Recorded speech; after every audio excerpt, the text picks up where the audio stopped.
A Berean 2025, Study 4.2, Following the Way, Rahab the whore, Ruth the Moabitess, Cornelius the Centurion, and the Jerusalem Council.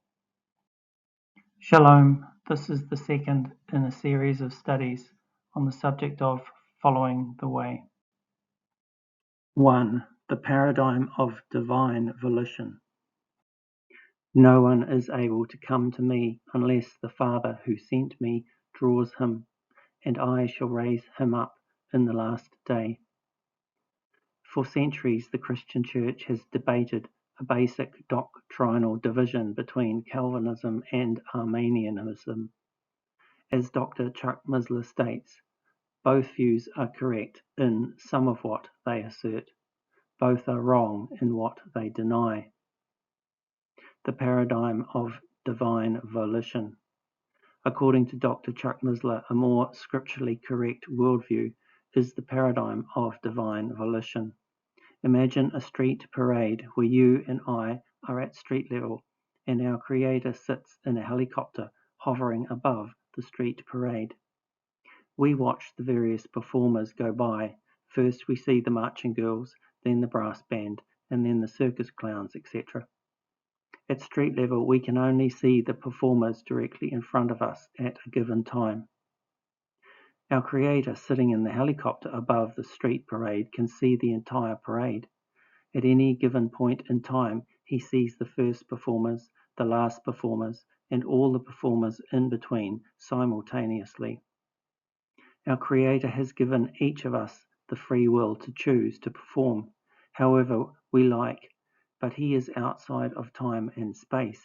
He knows what we will choose because he can see the end from the beginning.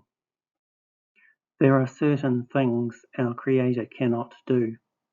He cannot lie because he cannot violate his own nature. He cannot learn because he knows everything. He cannot play dice with you because his foreknowledge means he would always win. You cannot surprise our Creator. No matter how good or bad you turn out to be, our Creator already knew it from the start. From his foreknowledge of future events, our Creator makes certain choices, election, and this election provides predestination to a given destiny, which is the destiny our Creator foresaw, the destiny our Creator wanted in the first place. Our Creator created you for a purpose, and that purpose is going to be accomplished. That is exciting and comforting because it is his work and he does not waste his time calling people he knows will not ultimately perform. This is the bridge between eternity and our time. Foreknowledge, election, predestination, and destiny. No one is able to come to me unless the Father who sent me draws him, and I shall raise him up in the last day, according as he has chosen us in him before the foundation of the world, that we should be set apart and without blame before him in love, having predestinated us unto the adoption of children by Yahushua Messiah to himself, according to the good pleasure of his will, in whom also we have obtained an inheritance, being predestinated according to the purpose of him who worked all things after the counsel of his own will. The elect according to the foreknowledge of our Creator the Father. For the children being not yet born, neither having done any good or evil, that the purpose of our Creator according to election might stand, not of works, but of him that calleth. Even so then, at this present time, also there is a remnant according to the election of unmerited favour. And when it was day, he called unto him his disciples, and of them he chose 12, whom he named apostles. What can we do to be chosen? I love those who love me, and those who seek me diligently find me. And you shall seek me and shall find me when you search for me with all your heart. But from there you shall seek Yahuwah your Elohim, and shall find when you search for him with all your heart and with all your being.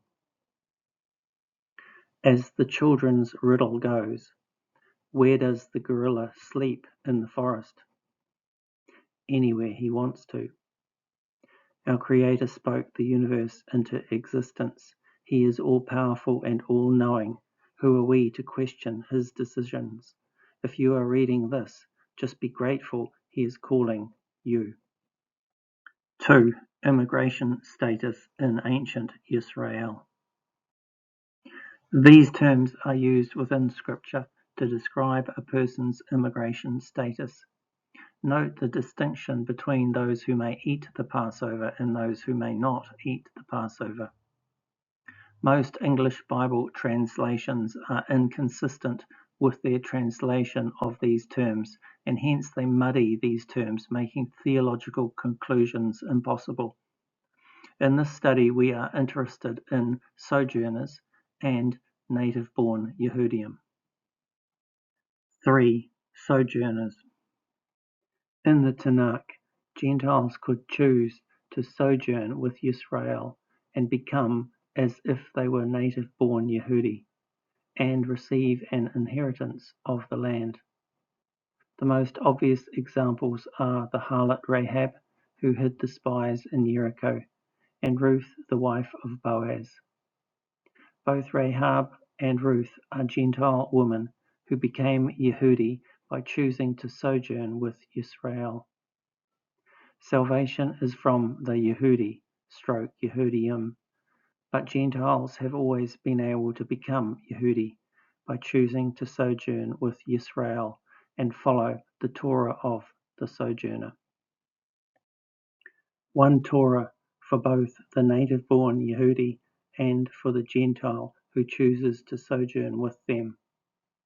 In the time of Solomon, there were 153,600 men, not including women, who were gers, sojourners in the land of Yisrael. 4. Consider Rahab the whore. Rahab is a Gentile. She lives in a place of pagan worship, a place that was about to be destroyed, and she is a prostitute selling sexual favors. However, Rahab knows the name of our Creator, Yahuwah, and she confesses his name 4 times. Rahab declares that Yahuwah has given the land to Yisrael. Rahab declares Yahuwah is the Creator of heaven and earth. Rahab understands and employs chesed, kindness, in rescuing the spies. Rahab acted in faith as she hung a red cord out her window. How Rahab knows all of this is not mentioned, but the fact is she does know, and this is enough for us to realize that somehow, some way, Rahab has a relationship with Yahuwah. He has called her. No one is able to come to me unless the Father who sent me draws him, and I shall raise him up on the last day. As it has been written in the prophets, and they shall all be taught by Yahuwah. Everyone then who has heard from the Father and learned comes to me. And the young men, the spies, went in and brought out Rahab, and her father, and her mother, and her brothers, and all that she had.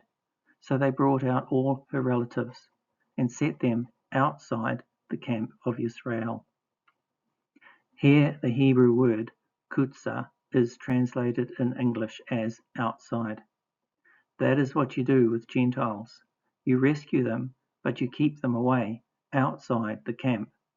After all, Gentiles are not really like you. You are part of the household of Yisrael. They are not. You are a descendant of Abraham, Yitzhak, and Yaakov. They are not. You have the Torah. They do not. So you save them from extinction and fulfill the obligation of chesed, loving kindness or mercy, but you dare not let them in. However, Yahushua kept alive Rahab the whore and her father's household and all that she had, and she dwelt in the midst of Yisra'ěl to this day, because she hid the messengers whom Yahushua sent to spy out Jericho. Yahushua is the namesake and a type of our Messiah. Clearly, Yahuwah is doing something in Rahab's life, and Yahushua has the spiritual awareness to see that. This verse says she dwelt in the midst of Yisra'ěl to this day. The key word here is bekerev, translated as the English in or in the midst, but really meaning into the innermost parts of the social structure of the community. In other words, Yahushua ensures that Rahab and all her family are taught the ways of the Yehudim. They are fully incorporated into the fabric of the Hebrew community. She is not left as an outsider. Rahab confessed and demonstrated her faith, and that is enough. She and her family are welcomed in. The rest can be learned later. Rahab confessed and demonstrated her faith, and that is enough. She and her family are welcomed in. The rest can be learned later. This is exactly the situation the Apostle Kepha faced with Cornelius the Centurion in Acts chapter 10. Rahab all over again. Clearly, Yahuwah was working in the life of Cornelius the Centurion, so how could the Apostle Kepha not accept this Gentile into the fold? Cornelius would learn the Yehudi way of life and knowledge of the Torah later. This is the issue at heart of the argument found in Galatians 2 and Acts 15. What do you do with Gentiles? And Yahushua provides the answer. And the Apostle Yaakov understands this in Acts chapter 15. 5. Consider Ruth, the Moabitess. Who are the Moabites? The Moabites' ancestral founder was Moab, the son of Lot, who was a nephew of the Israeli patriarch Abraham. Israel and Moab therefore share a great-grandfather in Terah, the father of Abraham. Moabite history begins with an ethnic joke that goes back to Lot's incestuous relations with his daughters, implying that the similarity between the Hebrew Moabite, and Meabi, from my father, was no coincidence. The offspring of such unions are barred from entering the assembly of Yahuwah even after 10 generations. Moabite women led the men of Yisrael into sin during the Exodus, and Solomon into sin as king. The Moabite king Balak hires Balaam to curse Yisrael, but is foiled by a talking donkey. A Moabite monarch, Eglon, oppresses Yisrael until he is assassinated by the clever Ehud from the tribe of Benjamin. King Dawid systematically executed 2 out of every 3 Moabite captives. Israel is at war with Moab in 2 Kings chapter 3. The Mesha Stele presents a Moabite version of 2 Kings chapter 3. The prophets Amos, Yeshayahu, Yirmiyahu, and Ezekiel all prophesy the destruction of Moab. The name Moab became synonymous with the enemies of Yahuwah. Against this background, Ruth, the Moabitess, confesses the name Yahuwah. Ruth confesses her allegiance to Yisrael and our Creator. Ruth submits to Boaz, her kinsman redeemer, at the threshing room floor, and as a result Ruth becomes the great-grandmother of King Dawid and part of our Messiah's genealogy. Ruth confessed and demonstrated her faith, and that is enough. She is welcomed in. The rest can be learnt later. Ruth confessed and demonstrated her faith, and that is enough. She and her family are welcomed in. The rest can be learned later. This is exactly the situation the Apostle Kepha faced with Cornelius the Centurion in Acts chapter 10, Rahab and Ruth all over again. Clearly, Yahuwah was working in the life of Cornelius the Centurion, so how could the Apostle Kepha not accept this Gentile into the fold? Cornelius would learn the Yehudi way of life and knowledge of the Torah later. This is the heart of the argument found in Galatians 2 and Acts 15. What do you do with Gentiles? And Yahushua provides the answer. And the Apostle Yaakov understands this in Acts chapter 15. 6. Consider Cornelius the Centurion. Background reading. It is important to note Cornelius the Centurion is saved approximately 39 CE. 39 CE is 7 years after the death and resurrection of our Messiah. 39 CE is 9 years before the Apostle Shaul begins his first missionary journey in 48 CE. 7 years after the death and resurrection of our Messiah, Yehudi still do not mix with Gentiles.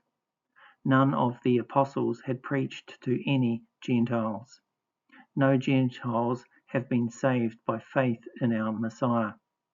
In Acts chapter 2, the feast of Shavuot, all the people saved were Yehudi. The Apostle Kepha is still observing the clean and unclean food requirements of the Torah of Moses. Shall we indeed posit our Messiah shifted the goalposts without telling Kepha?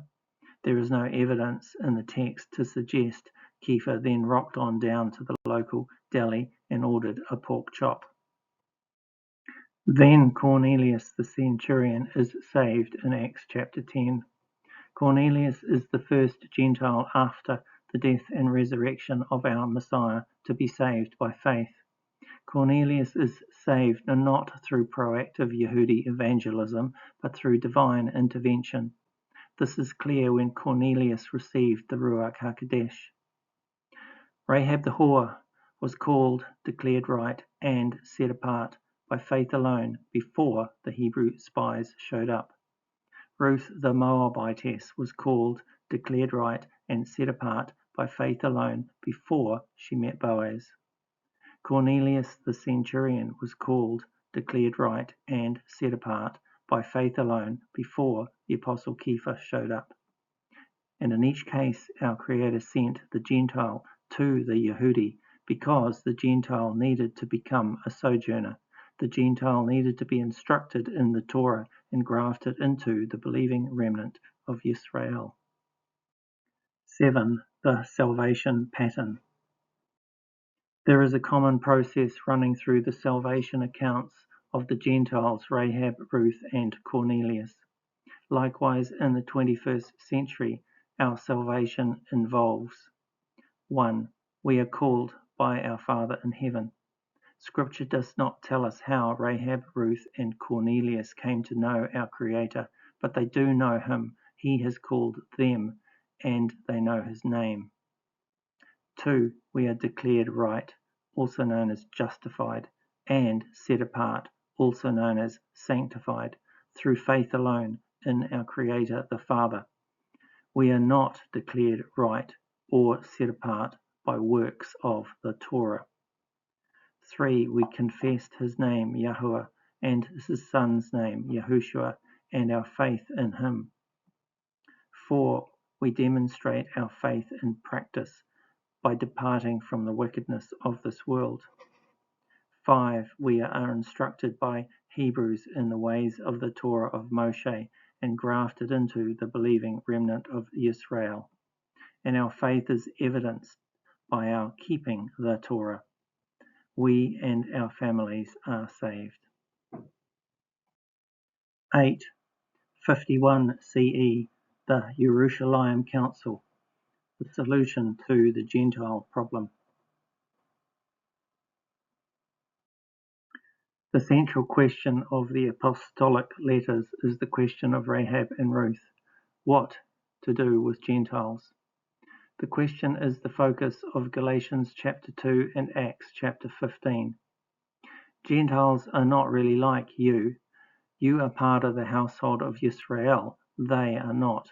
You are a descendant from Abraham, Yitzhak, and Yaakov.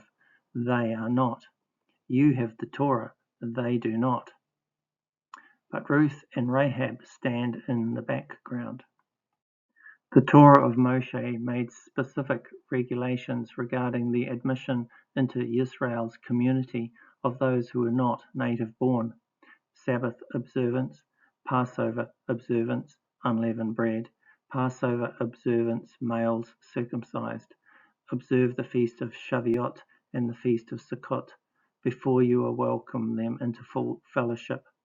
This is just what the Pharisees claimed in Acts 15:5.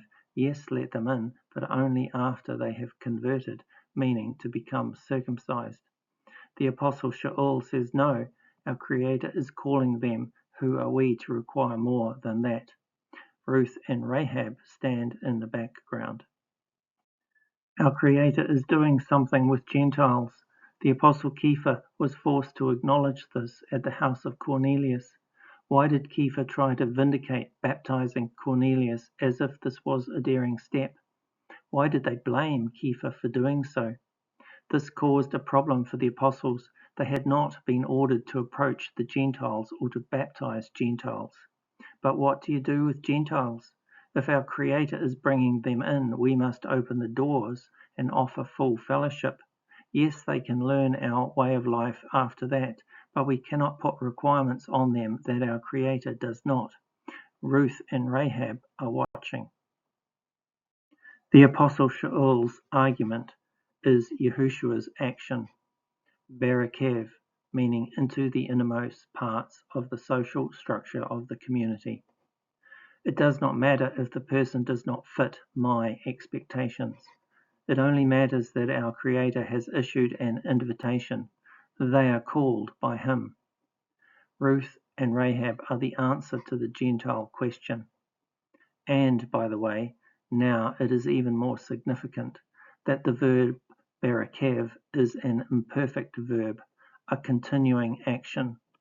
Rahab is still in the midst because our Creator is still sending out invitations.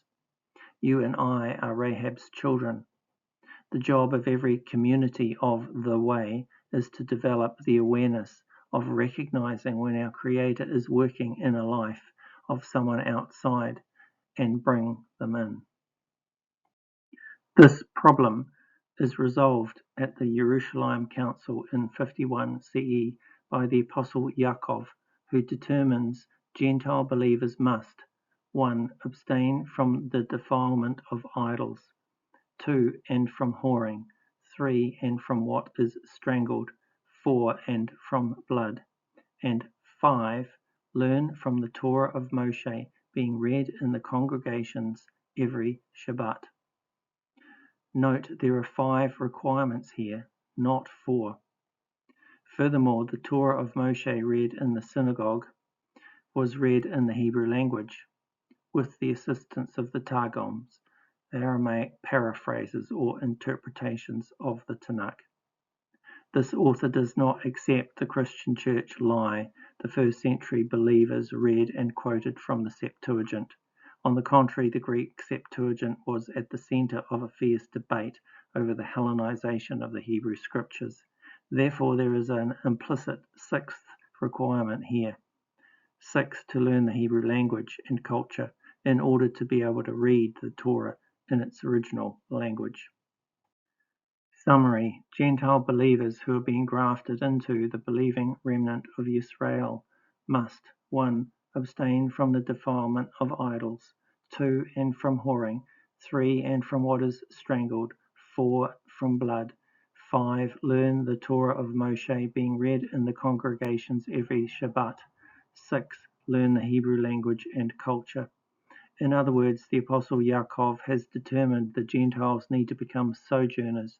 They need to be grafted into the believing remnant of Yisra'ěl, just as Gentiles were in the Tanakh times. The Apostle Shaul agreed with this as he was one of the men who delivered the letter to the believers in Antioch, Syria, and Cilicia.